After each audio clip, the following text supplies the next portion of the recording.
Hey guys, tonight we begin with one of the less advertised hobbies of the Middle Ages, stealing art. So before you get comfortable, take a moment like the video and subscribe, but only if you genuinely enjoy what I do here. And let me know in the comments where you're tuning in from and what time it is for you. It's always fascinating to see who's joining us from around the world. Now, dim the lights, maybe turn on a fan for that soft background hum, and let's ease into tonight's journey together. In the 9th century, the city of Venice had a problem. Not a military problem, not a financial problem, a branding problem.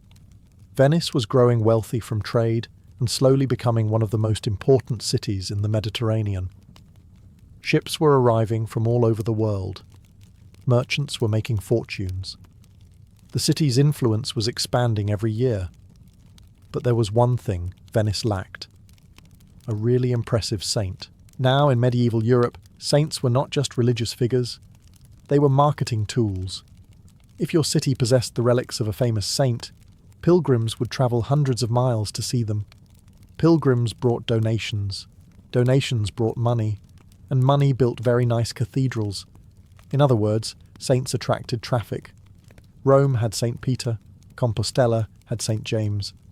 Other cities proudly displayed relics of martyrs, apostles, and holy figures whose bones were believed to perform miracles. Venice had a lagoon and a lot of ambition. So the Venetians decided to solve the problem the same way ambitious cities often do. They would acquire a saint, preferably a famous one, and preferably without asking too many awkward questions. Their target became Saint Mark the Evangelist, one of the authors of the Christian Gospels. According to tradition, Mark had died centuries earlier in Alexandria, Egypt, where his body rested in a local church, which meant the relic technically belonged to Alexandria. But technically is doing a lot of work in that sentence. In the year 828, two Venetian merchants named Buono da Malamocco and Rustico da Torcello arrived in Alexandria. Officially, they were there to trade goods. Unofficially, they were there to steal a saint. According to medieval chronicles, the merchants located Mark's tomb and secretly removed the body with the help of sympathetic local Christians. Now they faced a practical problem: getting a dead evangelist past port inspectors. Their solution was clever and extremely medieval. They hid the body in a basket and covered it with slabs of pork. Muslim officials supervising the harbour considered pork unclean and avoided inspecting it closely, which meant the cargo passed through the port without much attention. Inside that suspiciously pig-themed shipment was one of Christianity's most important saints. The merchants sailed back to Venice, where the relic was welcomed with enormous celebration. St. Mark immediately became the city's patron saint.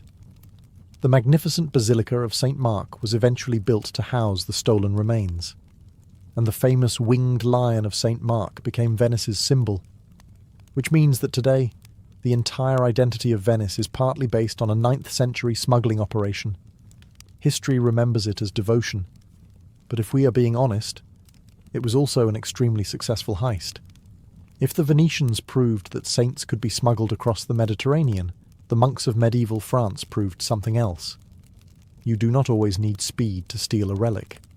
Sometimes patience works better. In the early Middle Ages, monasteries across Europe competed fiercely for relics. Owning the bones of a famous saint was essentially the medieval equivalent of owning a world-famous museum exhibit. Pilgrims travelled great distances to visit holy relics. Pilgrims brought offerings. Offerings brought money. And money kept monasteries running.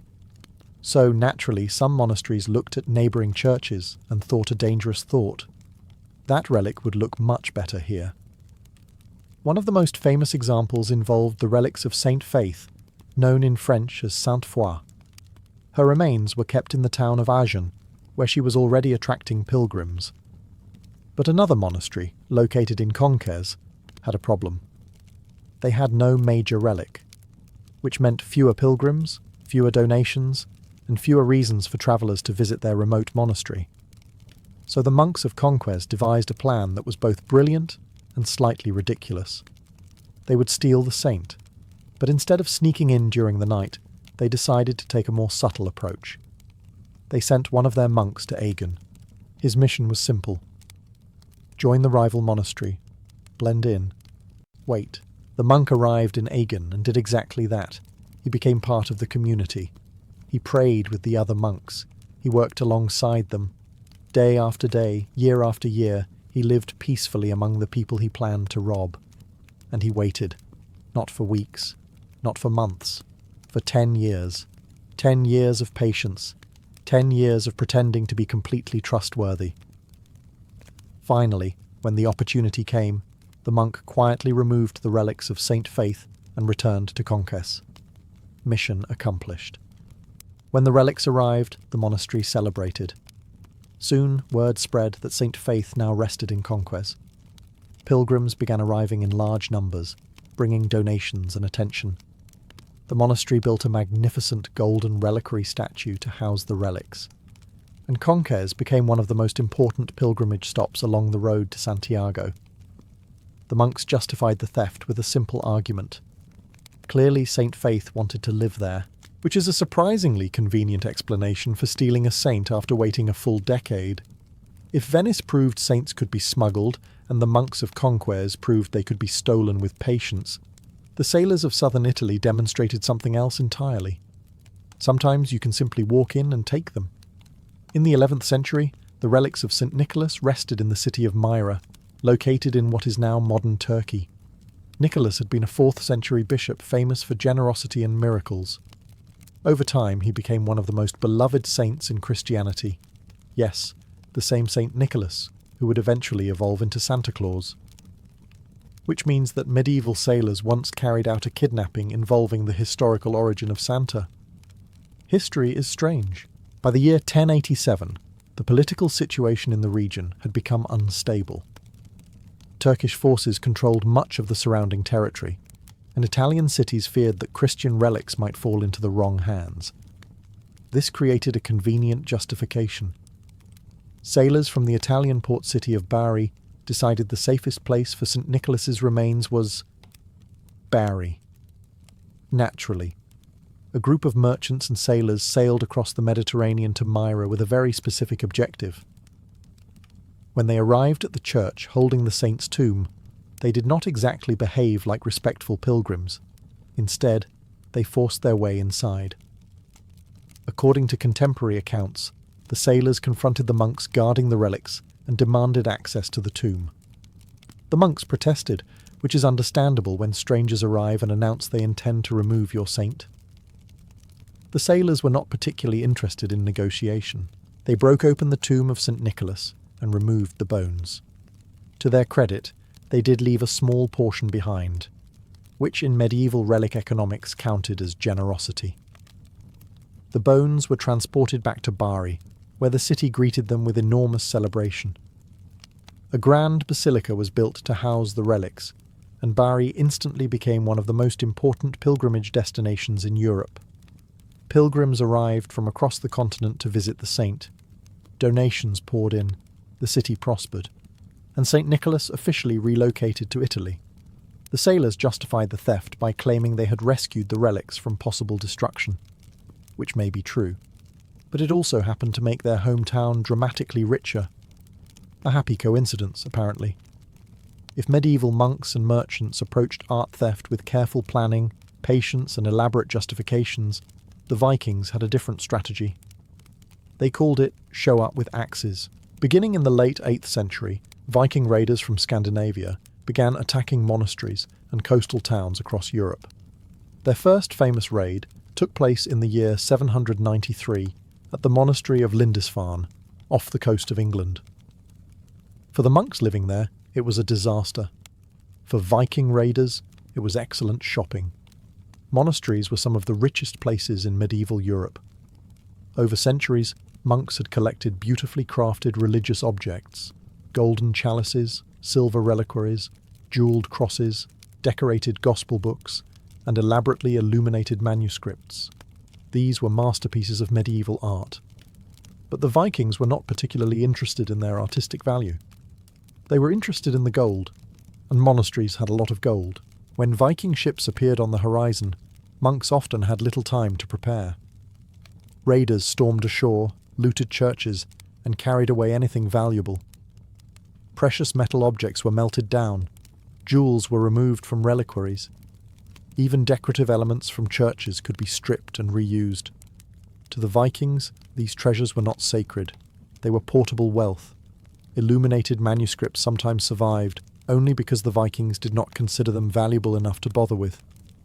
Gold, silver, and gemstones were far more attractive prizes than pages of carefully written Latin, which is one of the few moments in history where the lack of interest in literature accidentally helped preserve literature. Some raids also involved relics. Monasteries housing famous saints were prime targets, since their reliquaries were often made of precious metals. Viking raiders occasionally carried off these sacred objects along with everything else. The monks, understandably, described these events as apocalyptic disasters.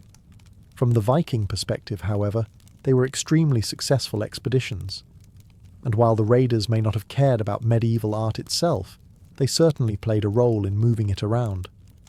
Across Scandinavia and northern Europe, archaeologists have found church treasures that clearly originated in monasteries hundreds of miles away, which means that some of the greatest medieval artworks travelled surprisingly far, thanks to people who mostly wanted the gold.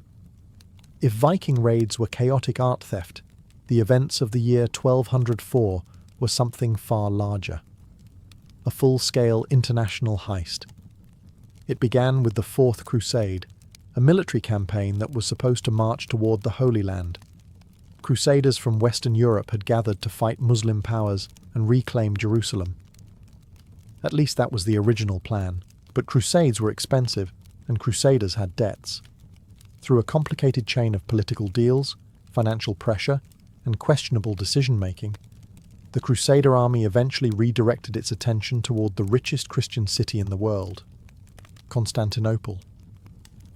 At the time, Constantinople was the capital of the Byzantine Empire and one of the greatest cities on earth.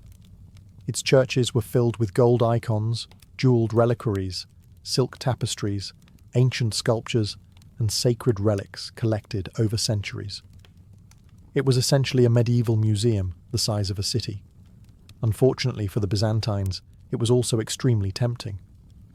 In April of 1204, Crusader forces breached the walls of Constantinople and entered the city. What followed was one of the most famous acts of looting in medieval history. For 3 days, Crusaders stripped churches, palaces, and monasteries of their treasures. Golden icons were removed from altars. Precious manuscripts disappeared from libraries. Relics were taken from shrines. Bronze statues were torn down from public monuments. The scale of the theft was enormous. Entire wagon loads of art and treasure were transported back to Western Europe. Cathedrals and churches across France, Italy, and Germany suddenly acquired magnificent Byzantine relics and artworks. Some of them remain there today. One of the most famous examples is the set of 4 bronze horses that once decorated Constantinople's hippodrome. Venetian crusaders carried them back to Venice, where they were placed above St. Mark's Basilica. They still stand there today, which means those horses have been successfully stolen for more than 800 years. The sack of Constantinople shocked the Christian world. A Crusader army had looted one of Christianity's greatest cities. But for medieval collectors of sacred art, the result was clear. Across Europe, churches suddenly possessed treasures that had once belonged to the Byzantine Empire. The largest art heist of the Middle Ages had been completed, and it was carried out by an entire army. By the High Middle Ages, relic theft had become so common that monasteries developed a surprisingly creative excuse. They claimed the saint wanted to be stolen. This explanation was known as furtum sacrum, or holy theft, and it appeared again and again in medieval chronicles. Whenever a monastery acquired relics from another church under suspicious circumstances, a miracle story conveniently followed. The saint, apparently, had requested relocation, and one of the most famous examples involved the relics of Saint Foy, also called Saint Faith. Her relics were originally kept in the town of Agen in southern France, where she was already a respected martyr and pilgrimage figure. Pilgrims visited her shrine, bringing gifts and offerings to the church, which meant the Church of Agen had something very valuable. But nearby stood the monastery of Banquets, located in a more remote region. The monks there faced a practical problem. Without a famous relic, very few pilgrims travelled to their monastery. And without pilgrims, no donations. The monks decided the situation required a miracle. Specifically, the miracle of Saint Foy deciding she preferred a different address. As we saw earlier, a monk from Conques infiltrated the monastery in Agen and spent 10 years gaining the trust of the community. After a decade of patient waiting, he removed the relics and brought them back to Conques. Now came the important part. The monks needed to explain why stealing a saint was not actually stealing. So they told pilgrims that Saint Foy herself had chosen to move. According to the story, the saint had grown unhappy in Agen and wished to reside in Conques instead. The monk who stole the relics was merely carrying out her divine wishes, a convenient interpretation. But the strategy worked remarkably well. Once the relics arrived, Conques quickly became one of the most important pilgrimage destinations in medieval France. Pilgrims travelling the famous route to Santiago de Compostela stopped there to visit the shrine of Saint Foy. The monastery even built an extraordinary reliquary statue to house the relics. Covered in gold, jewels, and ancient gemstones donated by pilgrims, it remains one of the most remarkable works of medieval art. In the end, the monastery prospered, and the story of Saint Foy's miraculous relocation became part of medieval legend, which suggests that sometimes miracles in the Middle Ages looked suspiciously like very successful theft. Not every medieval art heist involved sneaking into a monastery at night. Sometimes, the theft looked a lot more official, and one of the most famous examples involved the crown of thorns, believed by medieval Christians to be the crown placed on Jesus during the crucifixion. By the early Middle Ages, this relic was kept in Constantinople, the capital of the Byzantine Empire. The city possessed an enormous collection of sacred relics, many associated with the life of Christ. Owning such relics gave Constantinople tremendous religious prestige, but prestige does not always pay the bills. By the 13th century, the Byzantine Empire was struggling financially after years of war and political instability. The Latin rulers who controlled Constantinople after the Fourth Crusade were deeply in debt. And when rulers are deeply in debt, they sometimes start selling things, even extremely holy things. In the year 1238, the crown of thorns was temporarily pawned to Venetian merchants as collateral for a large loan. Venice now held one of the most sacred relics in Christianity in exchange for money, which must have made the bookkeeping rather awkward. Soon afterward, King Louis IX of France stepped in. Louis was famous for his deep religious devotion and saw an opportunity to bring the relic to France. He purchased the crown of thorns from the Venetians for an enormous sum, reportedly more than the cost of building an entire cathedral, which Louis also ended up doing. To house the relic, he constructed the magnificent Sainte-Chapelle in Paris, completed in 1248. The chapel was designed specifically as a shrine for the crown of thorns and other passion relics. Its towering stained glass windows filled the space with coloured light, creating an atmosphere that must have felt almost otherworldly to medieval visitors. Pilgrims travelled from across Europe to see the relic. Paris gained immense prestige as the new guardian of one of Christianity's most sacred objects. Now, technically, this story is not a theft in the usual sense. But the crown of thorns had travelled through a series of political deals, debts, and opportunistic transactions that moved it from Constantinople to Venice, and finally to France, which in medieval relic terms counted as a fairly dramatic relocation. And once again, the result was the same. A city acquired a priceless sacred object. Pilgrims arrived, and prestige followed. Sometimes the greatest medieval art heists were committed not by thieves, but by the people trying to prevent theft. During the Viking raids of the 9th century, monasteries across England faced a terrifying reality. Viking ships appeared suddenly along the coasts and rivers, and when raiders arrived, They were extremely efficient at collecting valuables, and monasteries had plenty of valuables. Golden reliquaries, jeweled crosses, decorated gospel books, sacred relics. Basically, the medieval equivalent of a museum with almost no security. One of the most famous monasteries facing this danger was Lindisfarne, located on a small island off the northeastern coast of England. The monastery held the relics of St. Cuthbert, one of the most revered saints in Anglo-Saxon England. When Viking raids began threatening the region, the monks made a decision. They would steal the relics themselves. In the year 875, the monks of Lindisfarne removed the remains of St. Cuthbert and fled the monastery before Viking raiders could arrive. But fleeing with a saint is not exactly easy. The monks now had to travel across northern England carrying sacred relics, manuscripts and church treasures while searching for a safe place to settle. And they did this for years. For nearly a decade, the monks wandered through the countryside with the relics of St. Cuthbert. According to tradition, they carried the saint's coffin with them wherever they went, stopping in different communities as they searched for a permanent home. Eventually, they settled at Durham, where a new monastery and later a great cathedral were built to house the relics. Durham soon became one of the most important pilgrimage centres in medieval England. Pilgrims arrived to visit St. Cuthbert's shrine, bringing donations and attention to the growing city. So in a strange way, this was a successful art heist.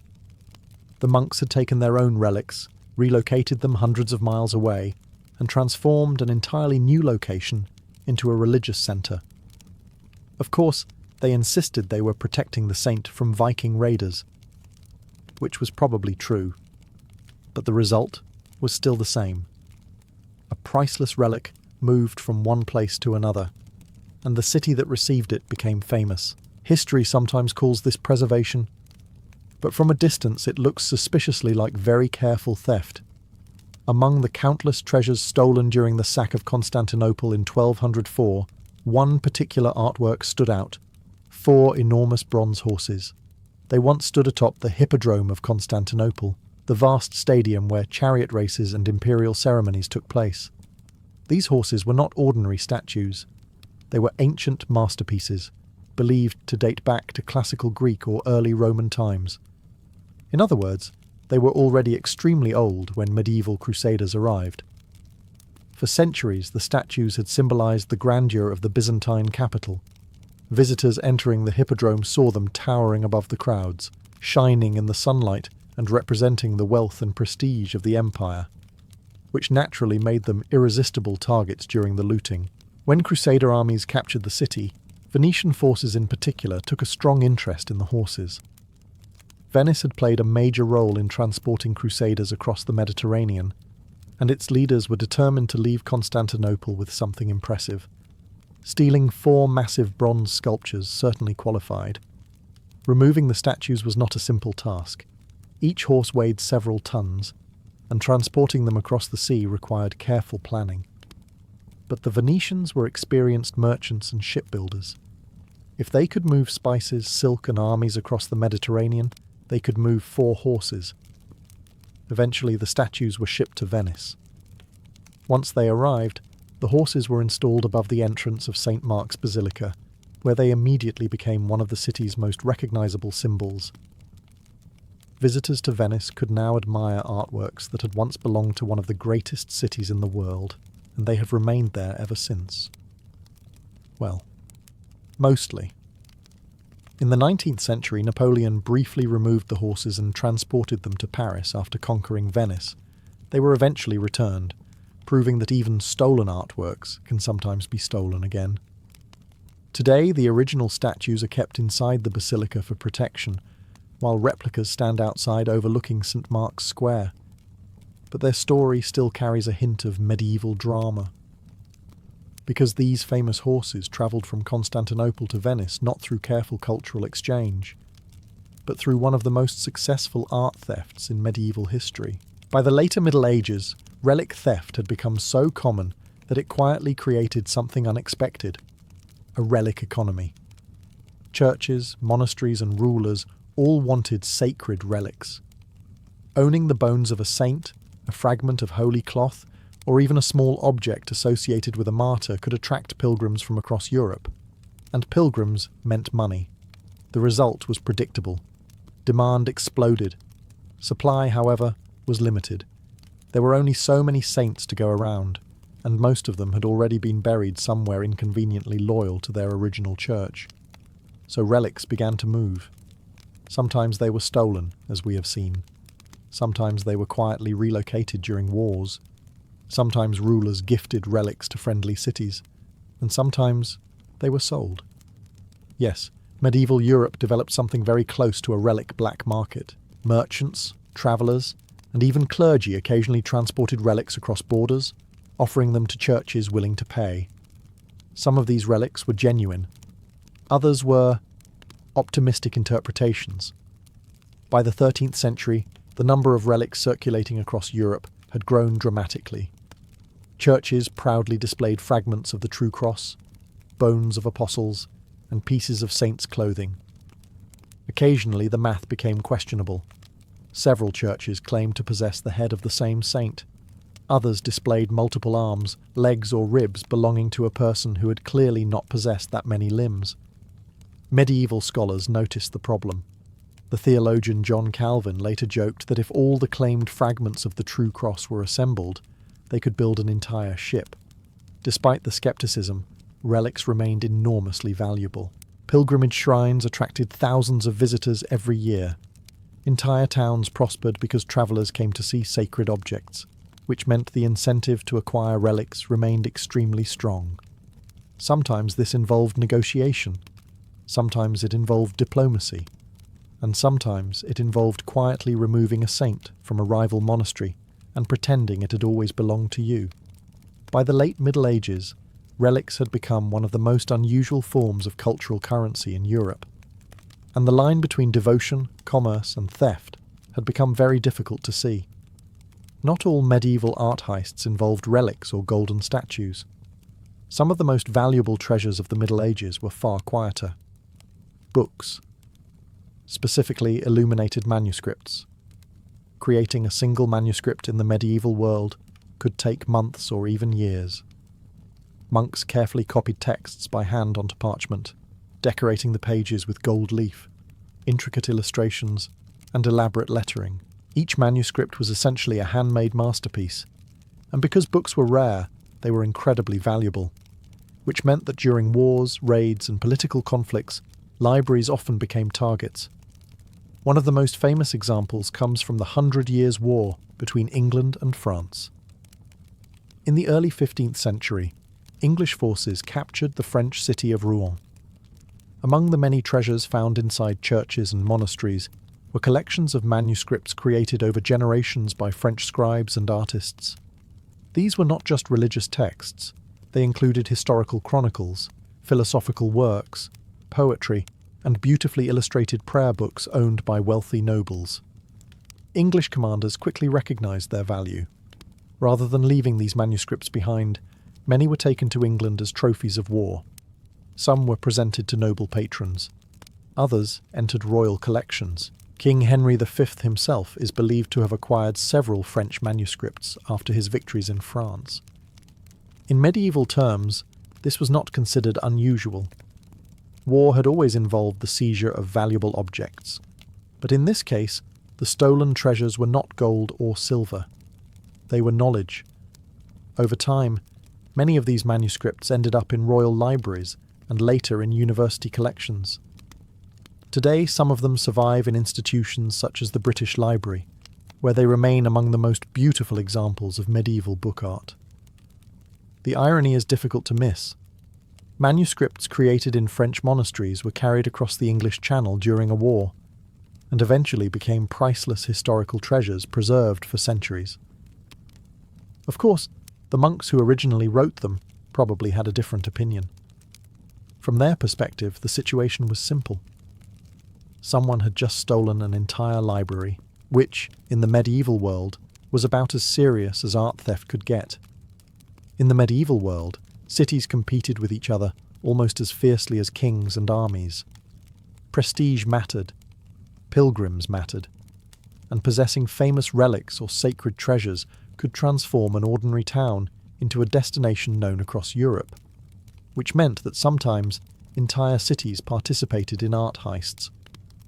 One remarkable example occurred in the city of Bari, on the southern coast of Italy, during the 11th century. At the time, Bari was an important port city competing with other Italian trading powers such as Venice and Amalfi. These cities were constantly searching for ways to attract merchants, pilgrims, and influence. A famous relic could accomplish all three. So when rumours spread that the relics of St. Nicholas in Myra were poorly protected due to regional political instability, sailors and merchants from Bari decided to take action. But this was not a small secret operation. This was a citywide project. In the year 1087, a group of sailors from Bari sailed to Myra with the specific goal of retrieving the relics of St. Nicholas. Their argument was that the saint's remains might soon fall into the hands of Muslim rulers controlling the surrounding territory. Therefore, the relics needed to be rescued. Naturally, the safest location happened to be Bari. When the sailors arrived at the church in Myra, they entered the building and confronted the monks guarding the tomb. The monks protested, which was understandable considering the visitors were about to remove their most sacred object. The sailors proceeded anyway. They broke open the tomb and removed the bones of St. Nicholas, carrying them back to their ships. When the relics arrived in Bari, the entire city celebrated. Bells rang, crowds gathered, and the saint was welcomed with enormous ceremony. Soon afterward, construction began on the Basilica of St. Nicholas, one of the most important churches in southern Italy. Pilgrims began arriving from across Europe. Donations poured in, and Bari suddenly possessed one of the most famous saints in Christianity. From the perspective of Bari, this was a miraculous rescue. From the perspective of the monks in Myra, it was a highly organized theft carried out by an entire city. But history tends to remember the winners, and Bari won. By the later Middle Ages, relic theft had become so widespread that a strange new problem appeared across Europe. Saints began multiplying, not literally, of course. Medieval theologians were quite clear that saints were not supposed to grow extra limbs or heads. But if you looked closely at the relic collections of medieval churches, something rather suspicious appeared. Several different churches claimed to possess the same saint, sometimes the same body part. For example, multiple cathedrals claimed to own the skull of John the Baptist. Others proudly displayed the arm of a saint that also appeared somewhere else, hundreds of miles away. And occasionally the math became even stranger. A saint who had died with 2 arms might suddenly appear to have 4, or 6, or an entire travelling skeleton spread across Europe. How did this happen? Part of the answer was simple devotion. Relics were sometimes divided intentionally so that multiple churches could share a portion of a saint's remains. A small fragment of bone could be placed inside a reliquary and sent to another monastery as a gift, but the more relics circulated, the harder it became to track their origins, and that created opportunity. Some churches quietly acquired relics from other institutions through theft. Others purchased them from travelling merchants who claimed to possess holy objects. A few simply announced that they had discovered relics through miraculous visions or divine revelations. In other words, medieval relic authentication was not exactly a rigorous scientific process. Still, pilgrims rarely questioned these claims too closely. What mattered was faith. If a shrine became known for miracles, visitors arrived regardless of whether historians might later find the story suspicious. The competition between churches could be intense.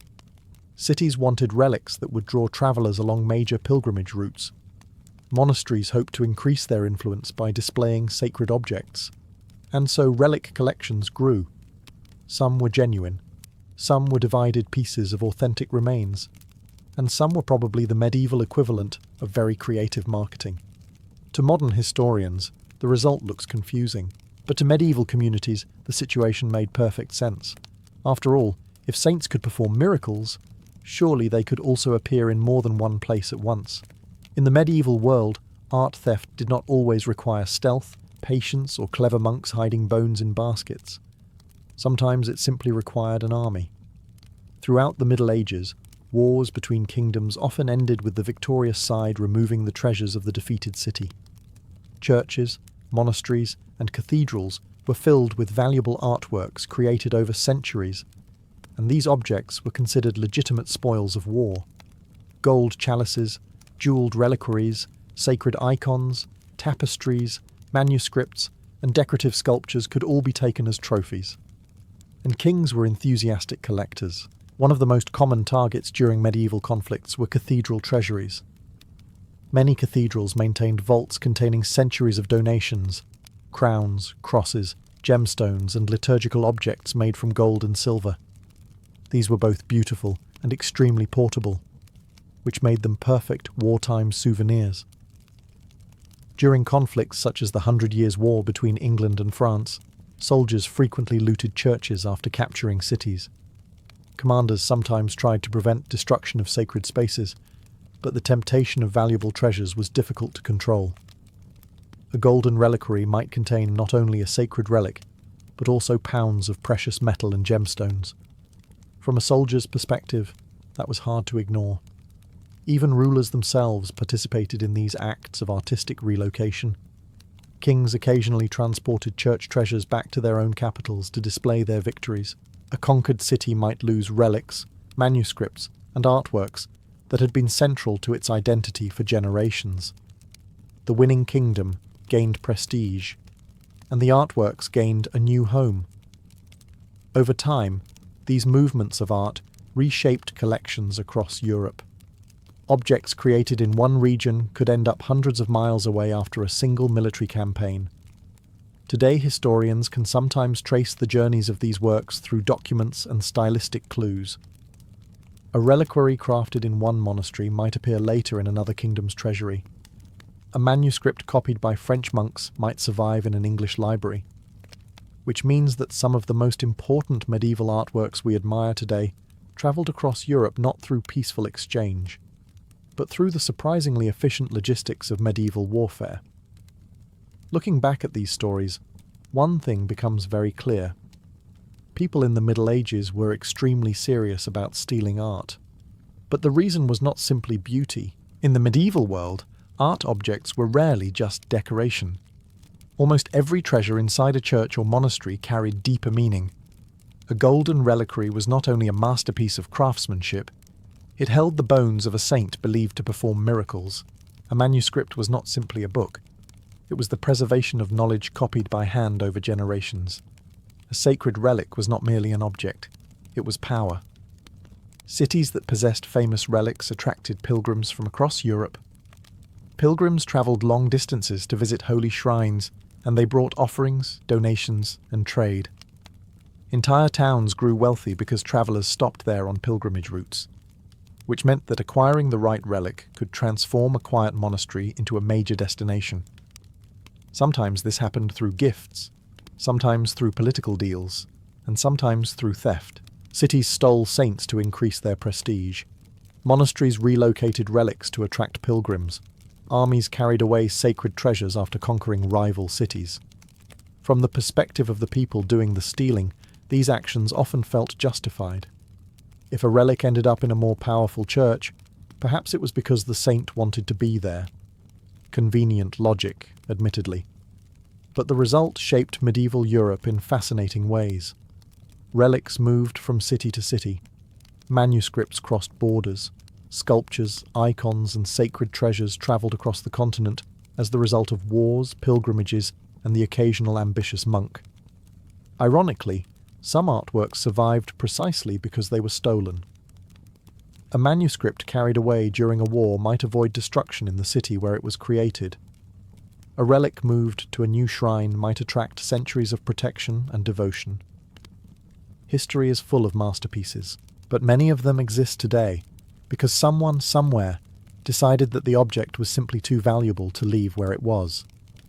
And so they took it. Which means that some of the greatest works of medieval art did not just survive history, they escaped with it. In ancient Rome, dinner was never simply dinner, especially if you belonged to the empire's elite. A banquet was a carefully staged spectacle, a ritual of wealth and social power that unfolded over many hours.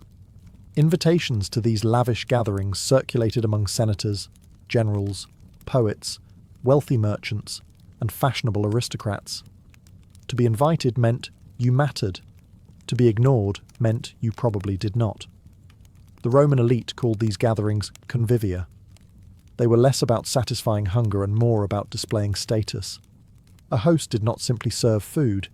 He presented an evening of luxury designed to impress guests and quietly remind them who held influence in Roman society. The dining room itself, called a triclinium, was arranged with 3 couches placed around a central table. Guests reclined on their left sides while servants delivered dish after dish. By the late Republic and early Empire, banquets had become increasingly extravagant. Wealthy Romans competed with one another to stage the most unforgettable dinner imaginable. Exotic ingredients, rare spices, unusual animals, and theatrical presentation were all tools in this culinary competition. But before any food arrived, the evening began with anticipation. Guests arrived in fine clothing, often wearing perfumes imported from Egypt or Arabia. Slaves washed their hands and sometimes even their feet, preparing them for the long night ahead. Wine was offered almost immediately, mixed with water in large decorative bowls. Drinking straight wine was considered uncivilized, but that did not stop many guests from becoming thoroughly intoxicated before the meal truly began. Conversation filled the room as people settled onto the couches. Politics, gossip, poetry, and scandal all flowed as easily as the wine. A banquet was one of the few places where powerful men could negotiate alliances or quietly discuss matters of influence. A casual remark over roasted seafood could carry consequences for entire provinces. Meanwhile, the kitchen behind the scenes was a frenzy of activity. Cooks worked over open fires, preparing dozens of courses. Slaves rushed between kitchen and dining room, carrying platters that might contain anything from fresh oysters to roasted birds stuffed with herbs. Because when a Roman elite hosted a banquet, the goal was not merely to feed guests. The goal was to astonish them. Once the guests had arrived and taken their places, the true theatre of the Roman banquet began inside the triclinium, the elite dining room designed specifically for luxury dining. Unlike modern tables and chairs, Roman banquets unfolded with guests reclining on cushioned couches. Each couch could hold 3 diners, arranged around a low central table where the dishes were presented. This arrangement was not random. Seating positions reflected status. The most honoured guest occupied the most prestigious spot on the central couch, close to the host. Less important attendees were placed further away. In Roman society, even where you reclined during dinner, quietly announced your place in the social hierarchy. Comfort was important, but symbolism mattered even more. Cushions were often embroidered with expensive dyes like Tyrian purple, a colour so rare it was closely associated with wealth and authority. Fine linens covered the couches, and silver or bronze lamps illuminated the room with warm, flickering light. The walls of elite homes were frequently decorated with colourful frescoes showing gardens, mythological scenes, or illusions of distant landscapes, creating an atmosphere of refined luxury. At the centre of the room stood the dining table itself. It was usually small compared to modern standards, because dishes were constantly being replaced rather than all served at once. Servants carried in platter after platter, removing the previous course before presenting the next one. Slaves played an essential role in the entire spectacle. Some poured wine, carefully mixing it with water in decorative bowls known as craters. Others delivered food, cleared plates, or refilled cups. Wealthy households often had dozens of specialized slaves assigned to banquet service alone. One might slice meat, another manage the wine, while others entertained guests with music or recitations. Meanwhile, guests reclined comfortably, eating with their fingers. Forks did not exist in Roman dining culture, though spoons were sometimes used for sauces or eggs. Bread served as a practical tool for scooping food, wiping sauces, and occasionally cleaning one's hands. But what truly made Roman banquets remarkable was not just the setting. It was the endless procession of food. Course followed course in a carefully planned sequence designed to surprise, delight, and sometimes shock the guests. And the first dishes to appear were often the most curious of all. After the wine had begun to loosen conversation and the guests had comfortably settled into their couches, the first official course of the Roman banquet arrived. This opening stage of the meal was called the gustatio, which translates roughly to the tasting. Its purpose was not to fill the stomach, but to awaken it. Servants entered the triclinium, carrying trays of small dishes designed to stimulate curiosity as much as appetite. Roman hosts loved to surprise their guests with unusual foods, especially items that showed the reach of the empire's vast trade networks. Eggs were a common beginning. The Romans even had a saying, ab ovo usque ad mala, from the egg to the apples, meaning from the beginning of the meal to the end. Hard-boiled eggs might be served with a sharp sauce made from vinegar, herbs, and the famous Roman fish sauce known as garum, a fermented condiment that appeared in nearly every elite kitchen. Alongside the eggs came olives from Hispania, figs preserved in honey, and cheeses from rural Italian estates. But even these familiar foods were often presented in elaborate ways. Cooks might decorate platters with herbs or arrange food into decorative patterns that resembled animals, gardens, or mythological scenes. Seafood frequently appeared during the gustatio. Fresh oysters, sometimes shipped alive from the distant shores of Britannia, were considered a great delicacy among Rome's elite. These oysters were served chilled and eaten quickly, often accompanied by wine that had been cooled with snow brought down from mountain regions. Small sausages seasoned with spices also made an appearance, along with mushrooms and roasted dormice, tiny rodents considered a luxury snack among wealthy Romans. The dormice were sometimes stuffed with minced meat, nuts and herbs before being roasted. While these dishes circulated, the room filled with laughter and lively conversation. Guests sampled everything placed before them, though many paced themselves carefully. Experienced diners understood that the gustatio was only the beginning, because Roman banquets were famous for their excess. The early courses might appear generous, but they were only a prelude. Behind the doors of the kitchen, the cooks were already preparing the heavier dishes, the ones meant to demonstrate the true wealth of the host. Soon the banquet would move beyond appetizers, and into the realm of pure extravagance. Once the appetizers of the gustatio had awakened the appetite, servants cleared the small plates and replaced them with larger platters. The banquet now entered its most impressive stage, known as the prima mensa, the main course. This was where a Roman host truly demonstrated wealth, creativity, and access to the far reaches of the empire. The dishes arriving during this stage were often dramatic in both size and presentation.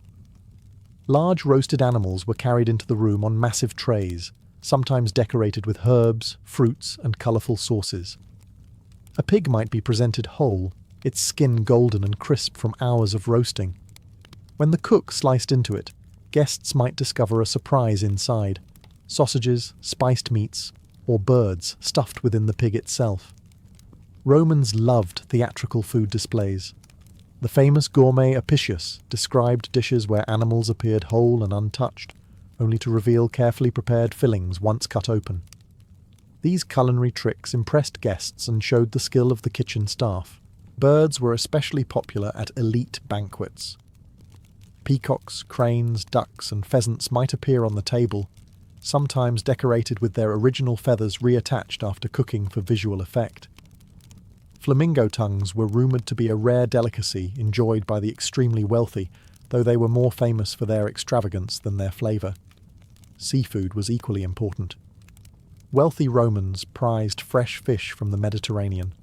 Large species such as mullet, sea bass, and eel were roasted or cooked in sauces flavoured with herbs, wine, and garum. Some hosts even maintained private fish ponds called piscinae, so they could serve extremely fresh seafood at their banquets. Exotic ingredients from across the empire also appeared. Spices from the eastern trade routes, dates from North Africa, and honey from rural Italian farms flavoured many dishes. The Roman world was connected by trade, and the elite loved to show it. As these dishes circulated around the room, slaves carefully carved the meat and distributed portions to reclining guests. Skilled carvers were almost performers themselves, slicing animals with dramatic gestures that sometimes drew applause. But even during the main course, the feast was not only about food. Music might be played softly in the background. Poets could be invited to recite verses. Entertainers sometimes performed tricks or told stories to keep guests amused. Because for Rome's elite, a banquet was not simply a meal. It was an entire evening of spectacle. No Roman banquet could exist without wine. Food might display wealth, but wine sustained the entire evening, flowing from the first arrival of guests until the final moments of the feast. For the Roman elite, wine was not simply a drink. It was a symbol of civilization, refinement, and social connection. Throughout the banquet, slaves constantly moved around the triclinium carrying jugs and bowls filled with wine. But Romans rarely drank it straight. Pure wine was considered harsh and uncultured.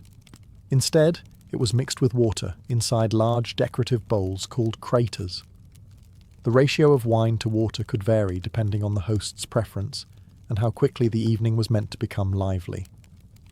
The person responsible for deciding this mixture was sometimes called the arbiter bibendi, or master of drinking. This guest determined how strong the wine would be and how often cups would be refilled. A generous host might allow stronger mixtures as the night progressed, encouraging laughter and loose conversation. Roman wine itself came from many regions across the empire. Some of the most prized varieties were produced in Italy, particularly around Mount Vesuvius. Wines such as Falernian were famous for their strength and age. A well-aged Falernian could become amber in colour and extremely potent. But Rome's reach meant that wine also arrived from far beyond Italy. Vineyards in Gaul, Hispania, and even parts of the eastern Mediterranean shipped their products to the capital. Amphorae filled with wine travelled along Roman roads and sea routes, bringing regional flavours to elite tables. Wine was often flavoured as well. Romans sometimes added honey, herbs, spices, or even seawater to alter the taste.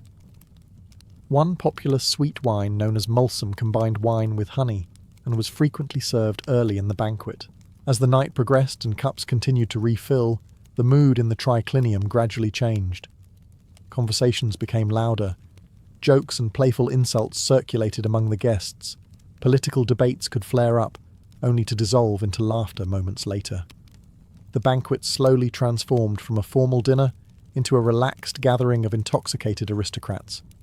And by this point in the evening, the entertainment was usually just beginning. As the wine flowed and the main courses continued to arrive, the Roman banquet gradually shifted from a formal dinner into a full evening of entertainment. The elite of Rome did not gather merely to eat. They expected to be amused, surprised, and sometimes even shocked. A host who failed to entertain his guests risked being remembered as dull, which in Roman high society was almost as embarrassing as serving bad food. Music was often the first form of entertainment to fill the room. Musicians, usually enslaved performers trained from a young age, played instruments such as the lyre, flute, or small hand drums.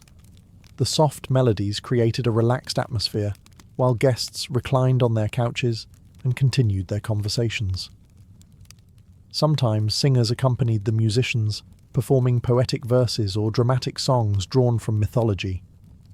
Roman audiences appreciated references to famous stories, especially those involving gods, heroes, and tragic love affairs. A skilled performer could hold the attention of the entire room for several minutes, though diners often continued eating and drinking while the performance unfolded. Poetry readings were also common, particularly among educated elites who wanted to demonstrate their cultural sophistication. Guests might recite their own poems or quote famous writers. Some hosts invited professional poets to perform new works, hoping to impress their audience with refined literary taste. But not all entertainment was so elegant. Roman banquets could also include performers who specialized in humor and spectacle. Dancers might enter the room wearing colorful costumes, moving gracefully between the couches while musicians increased the rhythm of their music. Acrobats sometimes performed tricks, balancing or tumbling in front of the guests. In more extravagant banquets, exotic animals might even appear. Wealthy hosts occasionally displayed rare birds or small trained creatures as part of the evening's amusements. These displays reminded guests that Rome's power stretched across continents, bringing strange wonders from distant lands into the homes of the elite. Meanwhile, the atmosphere grew louder and more relaxed as wine continued to circulate. Conversations drifted from philosophy to gossip, from politics to scandal. A senator might quietly discuss provincial affairs with a general, while nearby another group laughed loudly at a joke about a rival family. By this stage of the evening, the banquet had become more than a meal. It had turned into a small theatre of Roman high society. As the banquet continued deeper into the night, Roman hosts often introduced dishes meant to astonish their guests. These were not simply meals, but demonstrations of the empire's enormous reach. Rome ruled lands stretching from the Atlantic Ocean to the deserts of the Near East, and the elite loved to display that global access through their dining tables. Exotic ingredients were a favourite way to impress guests. Seafood remained especially prized. Oysters transported from the distant shores of Britannia were considered one of the ultimate luxuries. Packed carefully in seawater and transported across the empire, they arrived in Rome as a symbol of both wealth and logistical power. Serving them meant that the host could afford long-distance trade and fresh deliveries. Fish was equally important. Large red mullet were famous among Roman gourmets, sometimes sold for astonishing prices. Wealthy hosts even maintained private fish ponds so they could present fresh seafood whenever they wished. These ponds allowed rare species to be displayed alive before cooking, adding an extra layer of drama to the banquet. Birds also appeared frequently. Ducks, cranes, and pheasants were roasted and seasoned with herbs and sauces. Peacocks were considered especially extravagant. Their brilliant feathers were sometimes reattached after cooking, so that the bird appeared as magnificent on the platter as it had in life. One of the most famous examples of Roman culinary excess was the rumoured serving of flamingo tongues. Ancient writers such as the satirist Juvenal mocked these dishes as absurd displays of luxury. Whether eaten frequently or simply exaggerated by critics, the idea reflected how far elite banquets could go in their pursuit of novelty. Roman cooks did not rely only on rare animals. They also used spices and ingredients imported from distant provinces. Pepper from India, dates from North Africa, and herbs from Mediterranean islands appeared in sauces that flavoured meat and seafood. The famous fish sauce garum, fermented fish liquid, was used constantly, adding a strong savoury taste to many dishes. Every new platter arriving in the triclinium carried a subtle message. It told the guests that Rome's power stretched across oceans and deserts. Through trade routes, shipping lanes, and military control, the empire could bring nearly any flavour to the table of a wealthy Roman. And the banquet was far from finished, because the most indulgent part of the meal still remained: the final courses of sweetness and celebration. After hours of eating, drinking, and entertainment, the Roman banquet slowly approached its final stage. Servants cleared away the heavy platters of roasted meats and seafood, wiping the tables and replacing dishes with smaller trays. The evening now moved into the secunda mensa, the final course of the banquet, where sweets, fruits, and light treats brought the feast to its gentle conclusion. Unlike the extravagant meat dishes of the main course, this stage of the meal focused on sweetness and refreshment. Bowls of fresh fruit were carried into the triclinium: grapes, figs, pomegranates, and apples, often arranged beautifully on decorative trays. These fruits were grown throughout the Mediterranean world and were considered both luxurious and refreshing after a long meal. Figs were especially popular. Romans enjoyed them both fresh and dried, sometimes drizzled with honey or paired with soft cheeses. Dates imported from North Africa or the eastern provinces were another prized delicacy, offering a rich sweetness that contrasted nicely with the salty flavours earlier in the evening. Honey played an important role in Roman desserts. Refined sugar did not exist in the Roman world, so honey served as the primary sweetener in nearly all treats. Cooks used it to glaze pastries, flavour cakes, and coat nuts. Honey cakes were particularly common at banquets, made from flour, eggs, and sometimes cheese before being soaked in sweet syrup. Small pastries and fried dough treats also appeared during this course. Some were sprinkled with sesame seeds or flavoured with spices brought from the eastern trade routes. These desserts were simple compared to modern sweets, but were highly appreciated by Roman diners.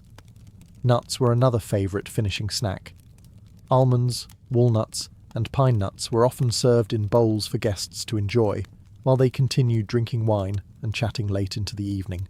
By this stage of the banquet, the atmosphere had become relaxed and sometimes slightly chaotic. Guests were often pleasantly intoxicated, leaning comfortably on their couches while discussing philosophy, gossip, or poetry. Laughter filled the room, and the strict social formality of the early evening had faded. Yet even as the final dishes circulated, the banquet still carried meaning. Because these feasts were never just about food, they were displays of wealth, culture, and influence.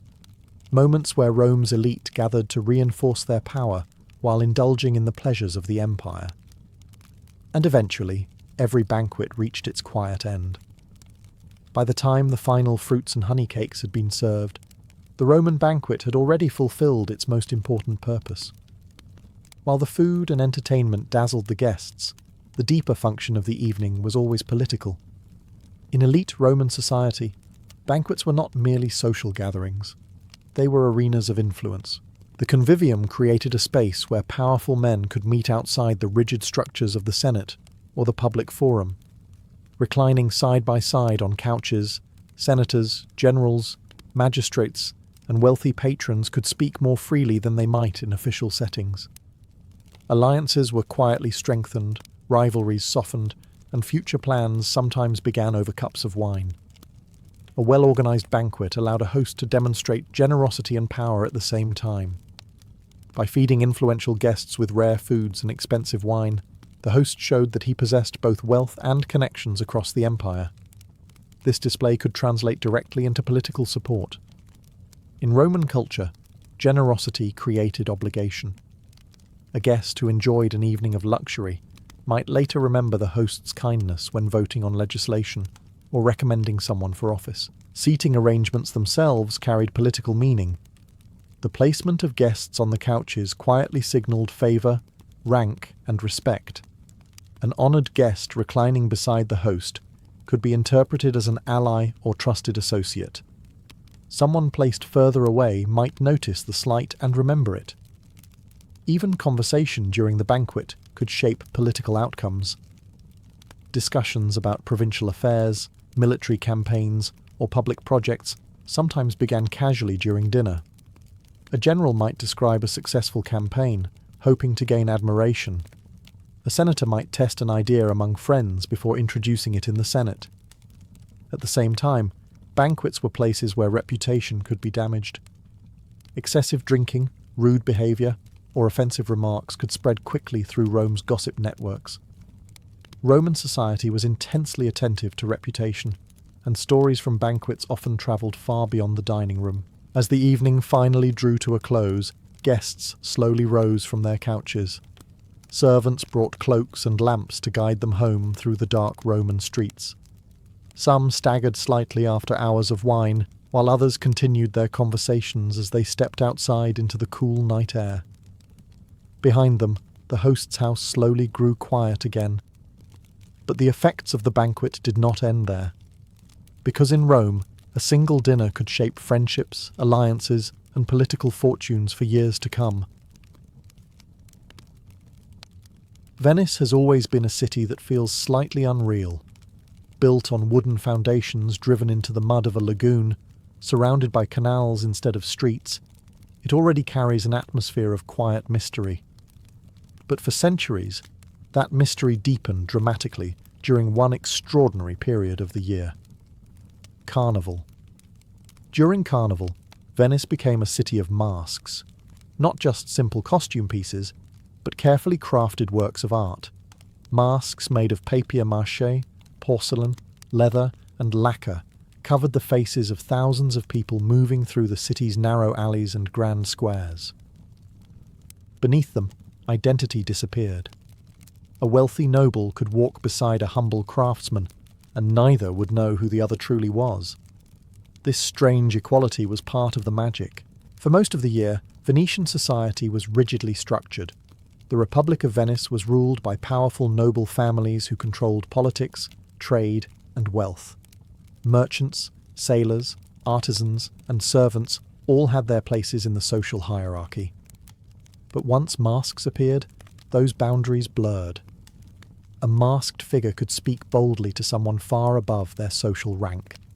They could flirt, gamble, argue, or whisper secrets without revealing who they were. The mask created freedom. Walking through Venice during Carnival meant entering a living theatre. Gondolas slid silently along the canals, carrying masked passengers in velvet cloaks. Lanterns flickered on balconies above crowded streets. Music drifted from hidden courtyards where dancers spun beneath painted ceilings. And everywhere, faces were hidden. Some masks were elegant and simple, like the famous white boater that allowed the wearer to eat and speak without removing it. Others were theatrical and extravagant, decorated with feathers, gold leaf, or long curved noses inspired by the costumes of the Commedia dell'arte stage. But the mask was never just decoration. Behind it lived something far more powerful: anonymity. In a society built on reputation, family name, and public image, the mask offered something rare: the ability to disappear into the crowd. A senator could wander the city unnoticed. A lover could meet in secret. A rival could observe enemies without being recognized. For a brief moment each year, Venice became a place where identities dissolved. And that was exactly why the masks became so important. Long before the famous masks filled the streets, Venice already had a culture of public celebration. Festivals, religious holidays, and civic events regularly brought crowds into the city's squares. But sometime in the late Middle Ages, these gatherings slowly evolved into something far more theatrical: the Venetian Carnival. The earliest written reference to carnival in Venice dates to the year 1268. By that time, the festival had already become an established tradition. It took place in the weeks leading up to Lent, the Christian period of fasting and reflection before Easter. Because Lent required restraint and discipline, the days before it became an opportunity for indulgence, celebration, and excess. Venetians embraced this idea with enthusiasm. Carnival quickly grew into a massive citywide event. Markets filled the squares, musicians played in the streets, acrobats and performers entertained crowds, and food vendors sold sweets, roasted meats, and wine to anyone wandering through the festivities. Visitors from across Europe began travelling to Venice specifically to witness the spectacle. But what truly made the Venetian Carnival unique was the use of masks. At first, masks appeared only during certain celebrations, but over time they became a defining symbol of the festival itself. By the 14th century, masks were everywhere. People wore them in the streets, in gambling houses, during theatrical performances, and even during casual encounters. The Venetian government itself tolerated and sometimes encouraged the tradition. While anonymity could certainly cause trouble, it also helped release social tension. In a city full of political rivalries and strict class divisions, Carnival allowed people to temporarily escape their roles. For a few weeks each year, life became a grand performance. Aristocrats dressed in elaborate cloaks and walked through crowded squares without being recognized. Merchants and sailors joined the celebrations beside wealthy nobles. Foreign visitors, fascinated by the spectacle, described Venice as a place where fantasy and reality blended together. The city itself seemed designed for such illusions. Its narrow alleys, hidden courtyards, and winding canals created endless spaces where masked figures could appear and disappear like characters in a story. And as Carnival continued to grow, the masks themselves began to evolve into something far more complex. They were no longer just tools for anonymity. They were symbols of a culture built on elegance, secrecy, and theatrical beauty. As Carnival grew more elaborate, the masks themselves became icons of Venetian culture. They were no longer simple disguises meant to hide a face for an evening. Over time, they evolved into recognizable styles, each with its own purpose, meaning, and personality. Walking through Venice during Carnival meant encountering a parade of distinctive masks, each telling a small story about the person wearing it. One of the most famous was the bauta. This mask was simple but powerful. It covered the upper part of the face with a smooth white surface and extended outward around the mouth, allowing the wearer to speak clearly, eat, and drink without removing it. The bauta was usually worn with a black cloak and a three-cornered hat. Together, this outfit created a mysterious and elegant silhouette that could appear anywhere in the city. The bauta became so popular that it was sometimes worn even outside Carnival. Venetian citizens occasionally used it during political gatherings or voting events. By hiding their identities, they could speak or act without fear of immediate social consequences. Another famous mask was the moretta, often worn by women. This oval mask was usually made of dark velvet and held in place not by straps, but by a small button gripped between the wearer's teeth. This meant the woman wearing the mask could not speak while it was on, which gave her an air of silent mystery. Observers described masked women moving gracefully through Venetian salons and balconies, communicating only through gestures and glances. Then there was the striking medico della peste, or plague doctor mask. With its long curved beak and hollow eye openings, it looked both strange and unsettling. The design originally came from protective masks worn by doctors during outbreaks of plague. Over time, however, the unusual shape became part of carnival costumes, transforming something grim into theatrical spectacle. Some masks were connected to theatre. Characters from the popular Italian stage tradition known as commedia dell'arte inspired many designs. Masks representing figures like Arlecchino or Pantalone appeared during Carnival, linking the festival to the playful world of comedy and improvisation. What made Venetian masks so fascinating was not just their appearance, but what they allowed people to do. Behind them, identity vanished. A noble could move unnoticed through crowded streets. A stranger could flirt, gamble, or argue without revealing their name. A simple mask transformed the wearer into a character in the grand performance that Venice became during Carnival. And that freedom was exactly why the masks held so much power. What made the Venetian mask so powerful was not its beauty, but the strange freedom it created. Behind a mask, a person's name, family, and social status suddenly became invisible. In a society where reputation meant everything, this anonymity was both thrilling and dangerous. The Republic of Venice was a carefully controlled political system. Power was concentrated among a limited group of noble families who governed the city through councils and offices. Public life was built on status and recognition. Everyone knew who belonged to which family, who held influence, and who stood lower in the social hierarchy. But once a mask covered the face, those boundaries began to blur. A merchant could speak to a noble without fear of immediate consequence. A servant might joke with someone who normally held authority over them. Conversations that would have been impossible in ordinary life suddenly became possible in the shadow of anonymity. This temporary equality made Carnival intoxicating. Masked figures filled the streets, the squares, and the balconies overlooking the canals. People wandered through Venice at night beneath lantern light, encountering strangers whose voices were familiar, but whose faces remained hidden. A conversation might last for minutes, or hours, before one person quietly disappeared into the maze of alleyways.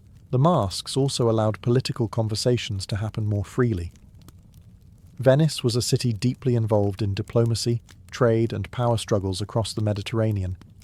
Important decisions were made in council chambers, but opinions often circulated in quieter places first. During Carnival, masked discussions could happen without immediately revealing who supported which idea. This freedom made the government uneasy at times. Venice valued stability above all else.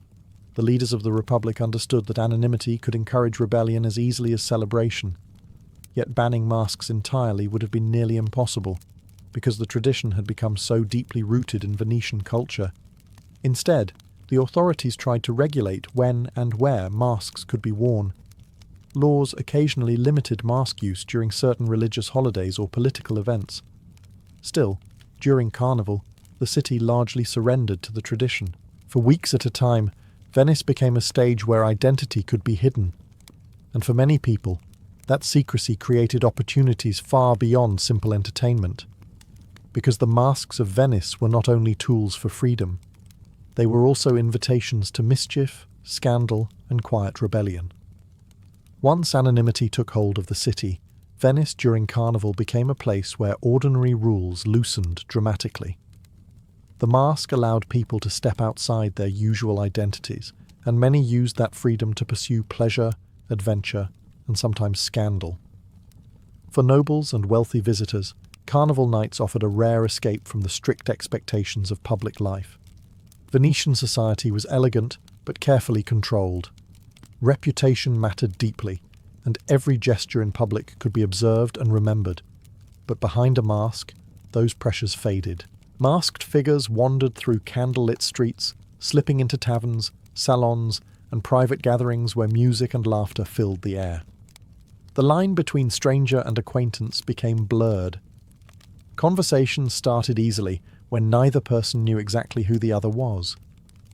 Romance and flirtation flourished in this atmosphere. Masked balls became one of the most famous elements of Venetian Carnival. These events took place in grand palaces lit by hundreds of candles, where musicians played while guests danced in elaborate costumes. Silk gowns, velvet cloaks, feathers, and jeweled masks transformed the ballroom into a glittering world of mystery.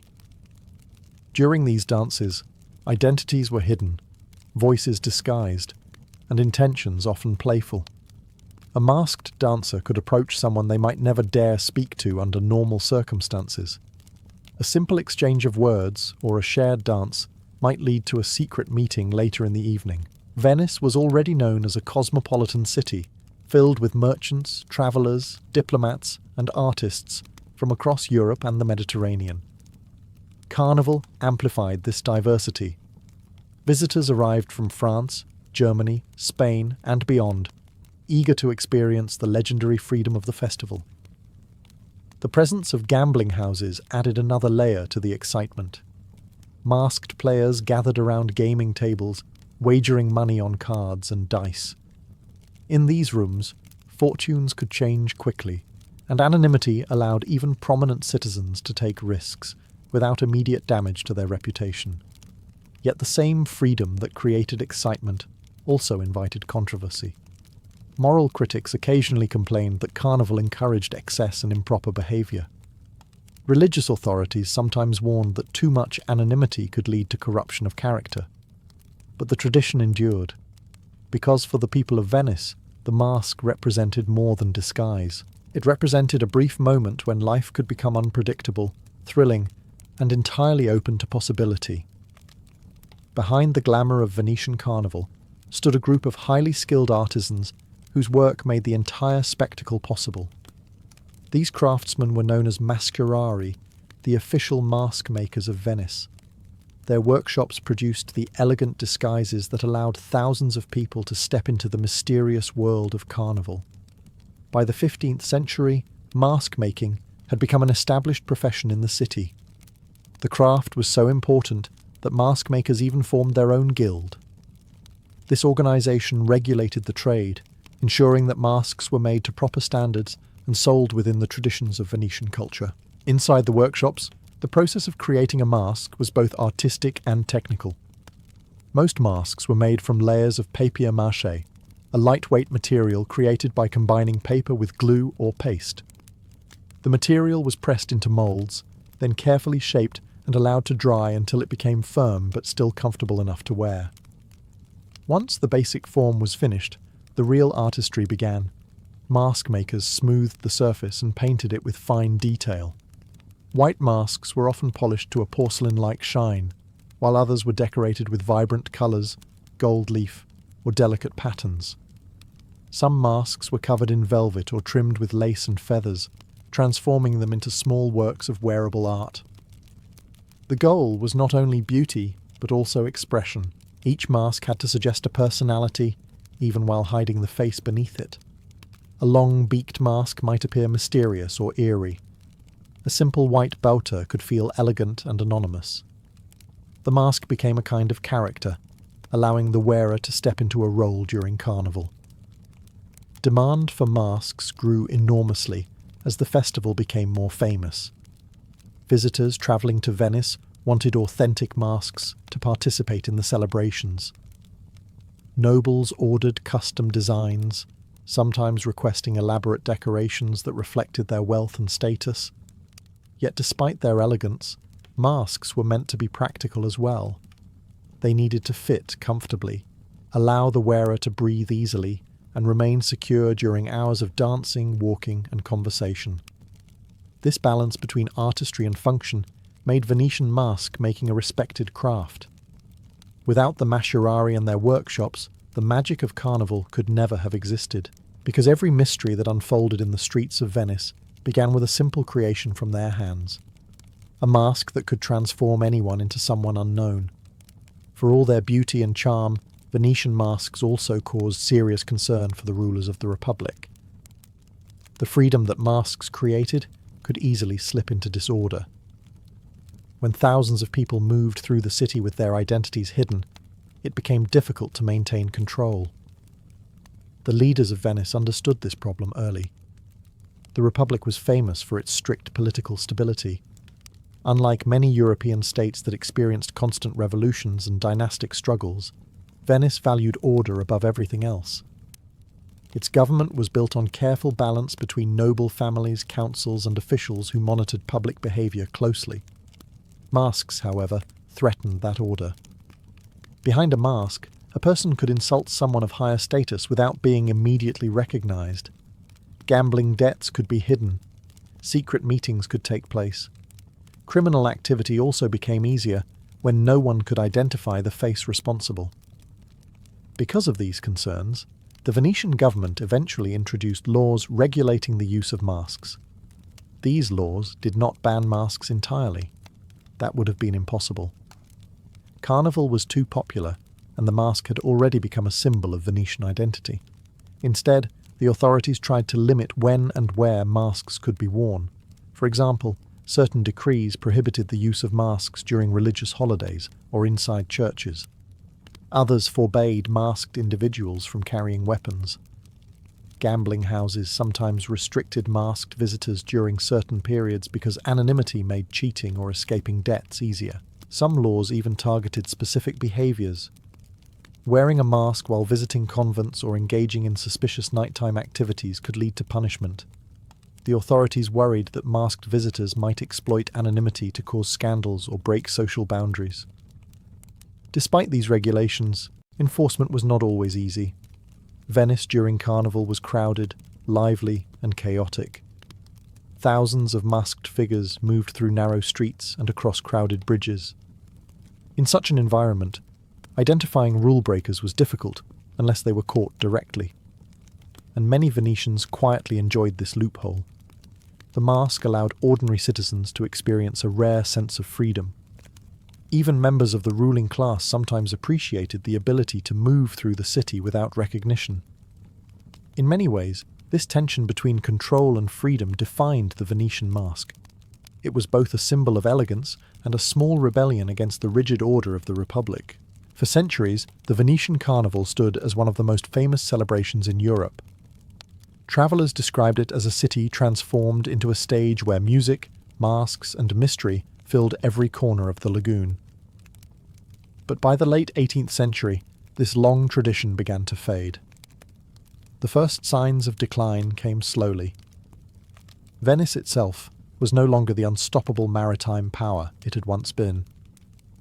For hundreds of years, the Republic had dominated trade across the Mediterranean and beyond. Its ships carried spices, silk, and precious goods between Europe and the East. Wealth poured into the city, funding its palaces, festivals, and extravagant culture. But global trade routes were shifting. As Atlantic powers like Spain, Portugal, and later Britain began controlling new ocean routes, Venice's influence weakened. Economic decline gradually reduced the resources that had once fueled the lavish celebrations of Carnival. At the same time, political changes were reshaping Europe. The ideals of the Enlightenment were spreading across the continent, bringing new ideas about order, governance, and social behaviour. Some reformers began viewing Carnival as excessive and morally questionable. The freedom provided by masks, once celebrated, now seemed suspicious to those who valued stricter control over public life. The final blow came in 1797. That year, the Republic of Venice, one of the longest surviving governments in European history, collapsed under pressure from the armies of Napoleon Bonaparte. After more than 1,000 years of independence, the Venetian state ceased to exist. Under new rulers, the famous Carnival was suppressed. The Austrian authorities who eventually controlled Venice discouraged the old masked celebrations. They viewed large anonymous gatherings as a potential threat to stability. Without government support and under tighter regulations, the grand traditions of Carnival slowly disappeared. For decades, the Masks of Venice fell silent. The workshops of mask makers closed or turned to other crafts. The great balls and parades faded into memory. Visitors who once travelled across Europe to experience the mysterious festival found a quieter city where Carnival had become only a faint echo of its former glory. Yet the story of Venetian masks was not over, because even after centuries of decline, the magic of the Carnival remained deeply woven into the identity of Venice. And eventually, the city would rediscover its most mysterious tradition. For many years after the fall of the Venetian Republic, the city's famous Carnival existed only in stories and old paintings. Travellers still came to Venice to admire its canals and palaces, but the great masked celebrations that once defined the city had almost completely disappeared. Yet the memory of the masks never truly faded. Venice remained a place deeply connected to its past. The narrow streets, the marble palaces along the Grand Canal, and the quiet bridges all carried echoes of the centuries when masked figures once wandered beneath lantern light. Writers, artists, and historians continued to describe the old Carnival with fascination. By the 20th century, many Venetians began to feel that an important part of their cultural identity had been lost. In 1979, the city made a remarkable decision. After nearly 2 centuries of absence, Venice officially revived the Carnival.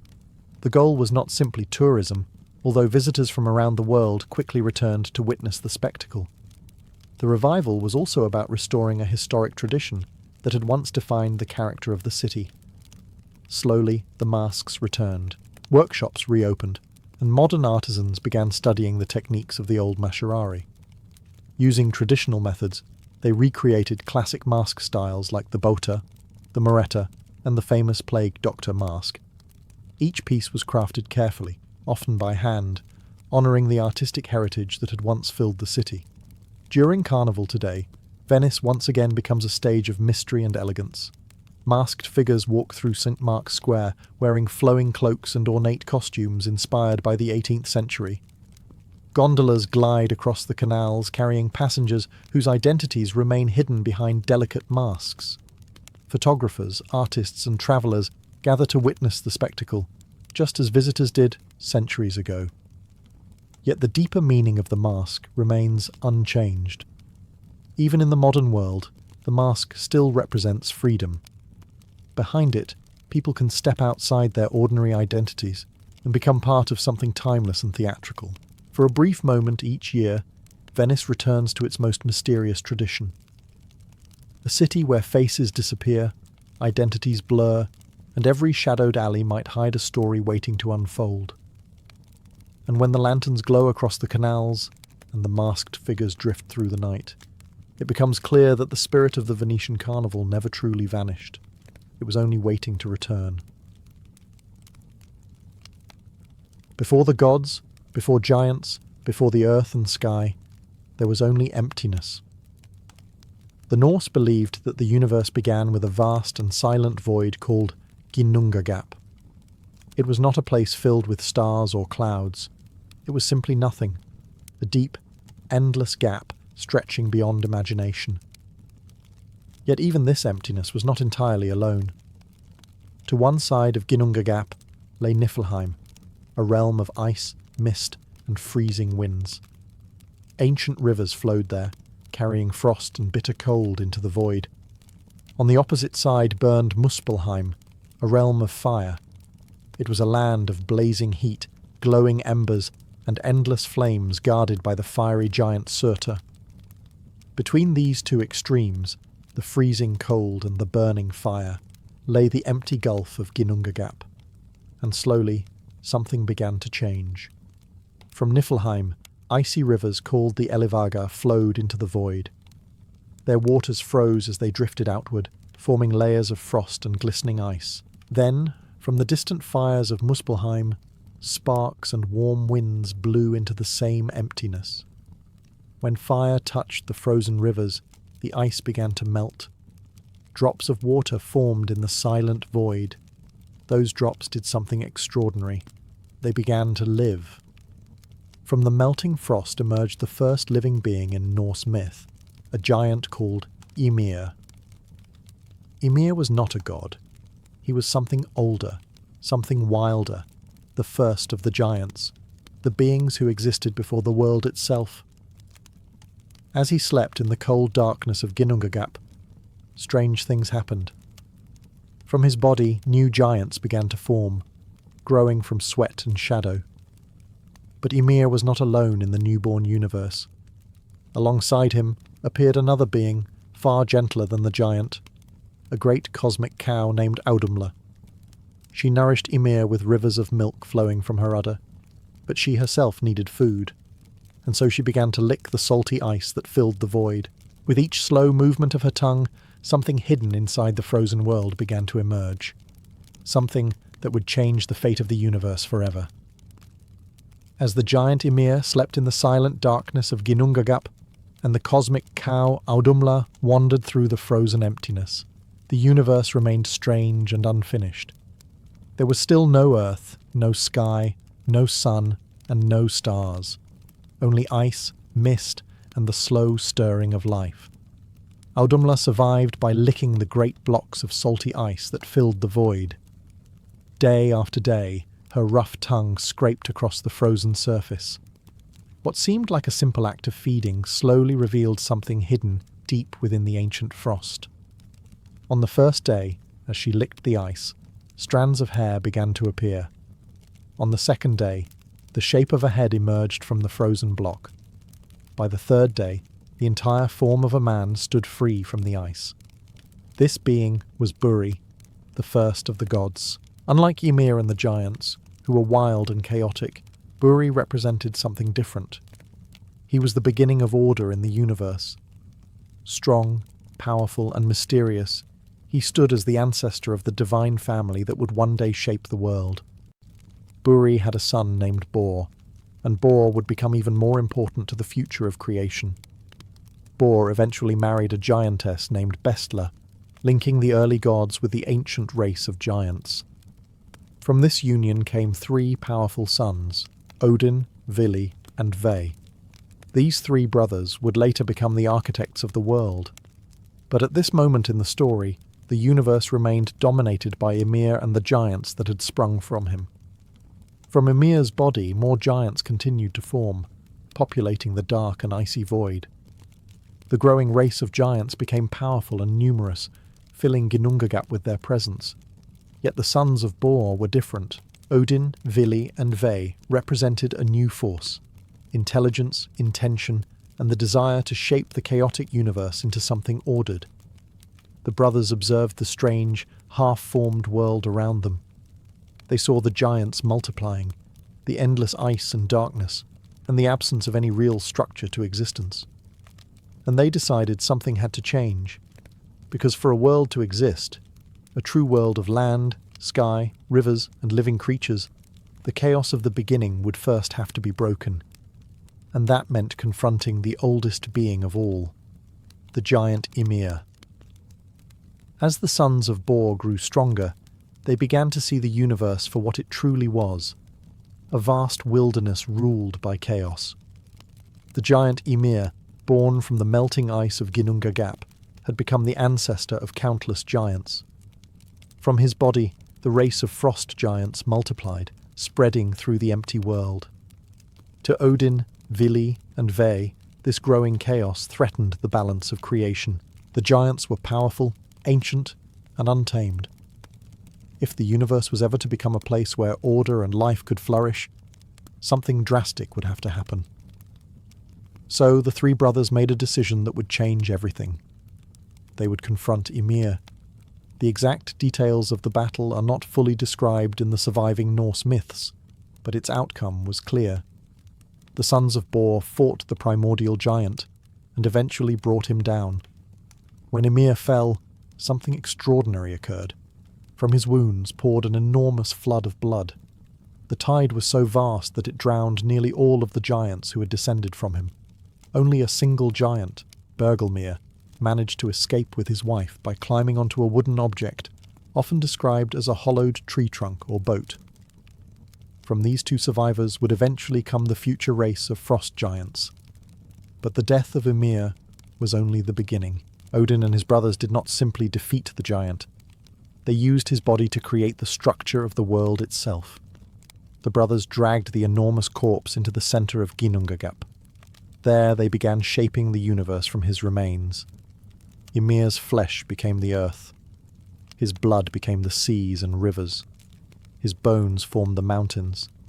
His teeth and broken fragments of bone became the rocks and cliffs scattered across the land. Even his skull found a purpose. The gods lifted the giant's enormous skull high above the earth and turned it into the sky. To hold it in place, they placed 4 dwarves at the corners of the world: Nordri, Sudri, Ostri, and Vestri, whose names meant north, south, east, and west. And still the transformation continued, because from the body of the first giant, the sons of Bor were not merely building land and sea. They were creating the foundations of an entirely new cosmos. Once the giant Ymir had fallen and his enormous body lay in the center of Ginnungagap, Odin and his brothers began the careful work of shaping the universe. The raw materials of creation were now before them, but the world still needed structure, light, and order. The brothers first lifted Ymir's massive skull and placed it high above the newly formed earth. This hollow dome became the sky, stretching across the world like a great protective roof. To hold this sky in place, the gods appointed 4 dwarves to stand at its corners. These dwarves were named Nordri, Sudri, Ostri, and Vestri, representing the 4 directions: north, south, east, and west. From that moment on, these directions would define the shape of the world, but the sky remained dark. The early universe was still lit only by the distant glow of Muspelheim, the realm of fire that had helped begin creation. From that fiery land, sparks and glowing embers drifted into the heavens. Odin and his brothers gathered these sparks and placed them carefully across the sky. Some became the stars, small points of light scattered through the night. Others became the sun and the moon, 2 powerful lights that would travel across the sky and bring rhythm to the world below. According to Norse myth, the sun and moon were not simply objects. They were carried through the heavens by divine beings who rode chariots across the sky each day.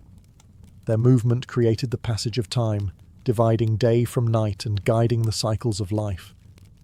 Meanwhile, something strange happened within Ymir's body. As the giant's corpse began to decay, small creatures appeared inside it. These beings were originally tiny worms living within the flesh. The gods took notice of them and decided to give them a new purpose. With divine power, Odin and his brothers transformed these creatures into a new race. They became the dwarves. Unlike the giants, dwarves were clever and skilled. They lived deep within the earth and mountains, crafting powerful objects from metal and stone. In later myths, they would become legendary smiths, creating magical weapons and treasures for the gods. Slowly, the once empty void of Ginnungagap was becoming a structured cosmos. Earth, sky, stars, and living beings now existed. Yet one element of the universe still had to be created, a structure that would connect all the worlds together. A living pillar at the center of everything. The great tree known as Yggdrasil. With the earth formed from Ymir's body and the sky stretched above it, the new universe began to take shape. Yet the world still lacked a true center. something that could hold everything together and connect the many realms of existence. In Norse mythology, that centre was Yggdrasil, the great world tree. Yggdrasil was not an ordinary tree. It was immense beyond imagination. Its branches stretched across the heavens, while its roots reached deep into the foundations of the cosmos. Through this living structure, every part of the universe was connected. The Norse believed that 9 worlds existed within the branches and roots of Yggdrasil. Among these worlds was Asgard, the realm of the gods, where Odin and the other divine beings would eventually dwell. Nearby lay Midgard, the world of humans, surrounded by a vast ocean. There was also Jotunheim, the land of the giants, where the surviving descendants of Ymir lived in distant wilderness. Other realms existed as well. Alfheim, home of the light elves, Svartalfheim, where dwarves worked deep underground, and Helheim, a shadowy land where many of the dead would eventually go. All of these worlds were tied together through the roots and branches of Yggdrasil. The tree itself was alive with constant activity. At its highest branches lived a great eagle that watched the entire world from above. Beneath the roots dwelled powerful serpents and dragons that gnawed endlessly at the tree's foundations. One of these creatures was the dragon Nidhogg, who slowly chewed at the roots in an attempt to weaken the structure of the cosmos. Running up and down the trunk of Yggdrasil was a restless squirrel named Ratatoskr. He carried insults and messages between the eagle above and the serpent below, stirring conflict between them. Near one of the roots flowed the sacred well of Urd, where 3 mysterious beings known as the Norns lived. These figures represented fate itself. Every day they watered the roots of Yggdrasil with magical water and white clay to keep the tree alive. The Norns also shaped the destinies of gods, giants, and humans alike. Through Yggdrasil, the Norse imagined a universe that was alive and constantly changing, a cosmos held together by a single immense tree, where every realm and every creature shared the same living structure. And within this vast creation, one final step remained: the creation of humankind itself. With the sky lifted high, the stars placed in their courses, and Yggdrasil rising at the centre of existence, the gods turned their attention to shaping the world where life would unfold. The earth formed from Ymir's body was vast but wild. Mountains rose where his bones had become stone, and rivers flowed from the blood that had once filled his veins. Forests began to spread across the land, and oceans surrounded the great continents of the newborn world. Yet this world needed protection.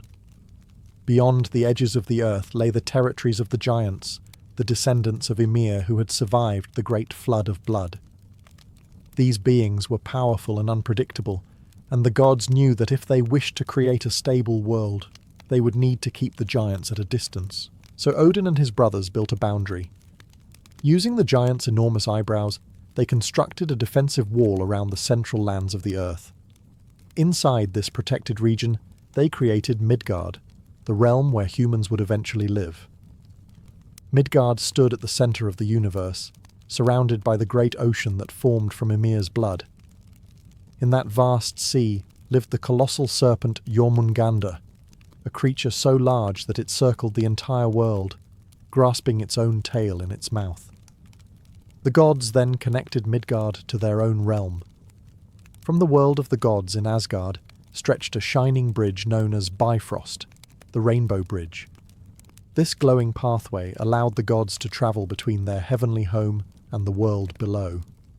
According to the myths, the bridge shimmered with colour and fire, and only the gods and certain chosen beings could cross it safely. Midgard itself was meant to be a balanced world. Here, forests, rivers, mountains, and fertile valleys would exist together. Seasons would change as the sun moved through the sky. Day and night would follow one another in endless rhythm, guiding the lives of future generations. But despite its beauty, Midgard remained empty. The oceans moved, the winds blew, and the forests grew, yet no human voices filled the land. The gods had created a world, but the inhabitants of that world had not yet been born. That moment would come during a quiet walk along the seashore. Because according to Norse myth, the first humans did not come from clay or divine breath alone. They came from trees. After shaping Midgard and surrounding it with the great ocean, the gods looked upon the empty world they had created. The forests were growing, rivers flowed through the valleys, and the winds moved across the land. Yet there were no humans to walk beneath the trees, or to live within the protected realm the gods had prepared. One day, according to Norse myth, 3 gods were travelling along the seashore of Midgard. These gods were Odin, Vili and Ve, the sons of Bor, who had already shaped the earth from the body of Ymir. As they walked along the quiet coast, they noticed 2 pieces of driftwood lying among the sand and stones. They were not ordinary pieces of wood. One was formed from an ash tree, the other from an elm tree. They had been shaped by waves and time, their smooth surfaces worn by the sea. The gods looked upon these lifeless pieces of wood and saw potential, so they decided to transform them. First, Odin stepped forward. As the chief of the gods, he gave the wooden forms something essential: breath and life. With his power, the driftwood began to stir and awaken. Next came Vili. He granted the new beings mind and awareness. Suddenly they could think, feel, and understand the world around them. Finally, Ve gave them the gifts that would allow them to live fully as humans. He provided sight, hearing, speech, and physical form, shaping their bodies so they could walk, speak, and experience the world. The 2 pieces of driftwood were no longer wood. They had become the first man and woman. The man was named Ask, after the ash tree from which he had been formed. The woman was named Embla, connected to the elm tree that had given her shape. Together, Ask and Embla became the ancestors of all humanity. The gods then placed them within Midgard, the protected world at the centre of the cosmos. Here they would live, build families, and pass life from generation to generation. The forests, rivers, and mountains of the world were now filled with purpose. Humans had arrived.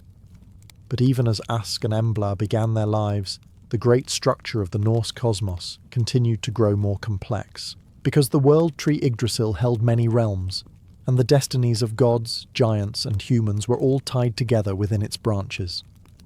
With Ask and Embla living in Midgard, the Norse universe was now filled with life. Yet Midgard was only one part of a far larger structure. According to Norse mythology, the cosmos was divided into 9 worlds, all connected through the immense branches and roots of the world tree Yggdrasil. These worlds formed a complex and interconnected universe where many different beings lived. At the highest realm stood Asgard, the home of the gods known as the Aesir. This was the realm ruled by Odin, where mighty halls stood among golden palaces. Warriors who died bravely in battle could be brought here to Valhalla, Odin's great hall, where they prepared for the final battle of the gods. Close to Asgard was Vanaheim, home of another group of divine beings called the Vanir. These gods were associated with fertility, nature, and prosperity. Though they once fought the Aesir in an ancient war, the 2 groups eventually made peace and became allies. At the centre of the cosmos was Midgard, the world of humans. Protected by the wall built from Ymir's eyebrows, and surrounded by the great ocean, it remained the realm where Ask and Embla's descendants would live. Far beyond Midgard lay Jotunheim, the land of the giants. This rugged and wild region was filled with mountains, forests, and ancient beings descended from Ymir. The giants were powerful and often opposed the gods, though interactions between them were frequent and sometimes complicated. Beneath the earth existed Svartalfheim, the realm of the dwarves. Here the master craftsmen of Norse myth forged legendary objects of power, including magical weapons and treasures that would later belong to the gods. Nearby was Alfheim, the bright world of the light elves. These mysterious beings were often described as radiant and beautiful, connected to nature and hidden magic. In contrast to these luminous realms was Helheim, the cold and shadowy land of the dead, ruled by the goddess Hel. Those who died of illness or old age often travelled here rather than to the warrior halls of the gods. Beyond the far reaches of the cosmos remained Niflheim, the ancient realm of frost and mist, and Muspelheim, the fiery land of flame and destruction. Together these 9 worlds formed the great Norse universe, a cosmos alive with gods, giants, spirits, and humans, all connected by the towering branches of Yggdrasil. Yet even this vast creation carried a secret, for the Norse believed that the world itself was not eternal. One day, it too would face its end. With the 9 worlds formed and the first humans walking the earth, the Norse cosmos was finally complete. Gods ruled in Asgard, giants roamed the wild lands of Jotunheim, dwarves worked in their deep underground halls, and humans lived within the protected realm of Midgard. The great tree Yggdrasil held all of it together. Its branches stretched across the heavens, touching the homes of gods and spirits, while its roots reached deep into the foundations of the universe. Every realm depended on the strength of this living tree. If Yggdrasil thrived, the cosmos endured. If it weakened, everything connected to it would feel the change. But the Norse understanding of the universe carried an important difference from many other mythologies. In Norse belief, the world was not meant to last forever. From the very beginning, the seeds of its eventual destruction were already present. Creatures gnawed at the roots of Yggdrasil. Giants remained powerful enemies of the gods. Even the great cosmic serpent Jormungandr circled the oceans of Midgard, waiting silently beneath the waves. The gods themselves were aware of this destiny. Odin, the wisest among them, constantly searched for knowledge about the future.